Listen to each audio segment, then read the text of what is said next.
তারপর পিনকোড, যার যে 7 লক্ষ যত সেটা দিও। তারপরে হবে স্টেট ওয়েস্ট বেঙ্গল, এখানে ওরা লিখেই দিয়েছে। তারপরে এখানে ভালো করে দেখবে মাধ্যমিকের যে ইনফরমেশন সেটা দেওয়া কিন্তু মাস্ট। সেটা মাস্টলি হচ্ছে এইখানে তোমরা মাধ্যমিকের যে পরীক্ষায় যে রোল ছিল দেখতে পাবে, মাধ্যমিকের যে অ্যাডমিটের ওখানে রোল দেওয়া আছে আলাদা, নম্বর দেওয়া আছে আলাদা, রোল আর নাম্বার আলাদা আলাদাই দেওয়া থাকবে। তারপর ইয়ার, তুমি কোন ইয়ারে মাধ্যমিকটা দিয়েছো।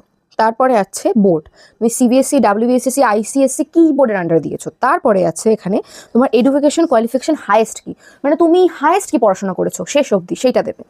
তারপরে তোমাদের প্রেজেন্ট অকুপেশন কি, তুমি যদি এখনও চাকরি না পেয়ে থাকো সেইটা এখানে পুট করবে, আর যদি চাকরি করছো তাহলে সেটা পুট করতে পারো, কারণ কি অনেকেই প্রাইভেটে জব করছে।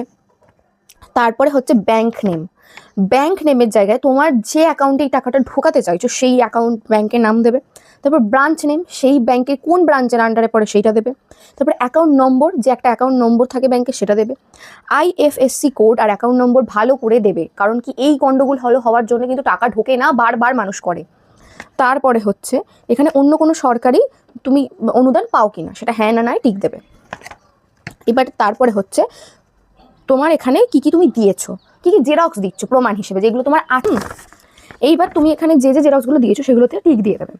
সেই টিকগুলো দিয়ে এই পেপারটার সাথে সেইগুলোকে আটকে দেবে। যেমন এখানে দেওয়া আছে মাধ্যমিকের একটা অ্যাডমিট কার্ডের জেরক্স, একটা মাধ্যমিকের মার্কশিটের বা সার্টিফিকেটের জেরক্স, একটা আধার কপির জেরক্স, একটা ভোটার কপির জেরক্স, একটা ফার্স্ট বুক অফ ব্যাংকের বই। তারপর এসসি এসটি যদি কোনো সার্টিফিকেট থেকে থাকে তাহলে সেটা দিয়ে এখানে এই জায়গাটা করে তুমি তোমার সইটা করবে। সইটা করা হয়ে গেলে এইখানে কিন্তু কিছু লিখবে না, এখানে ওরা লিখবে যারা জমা নেবে।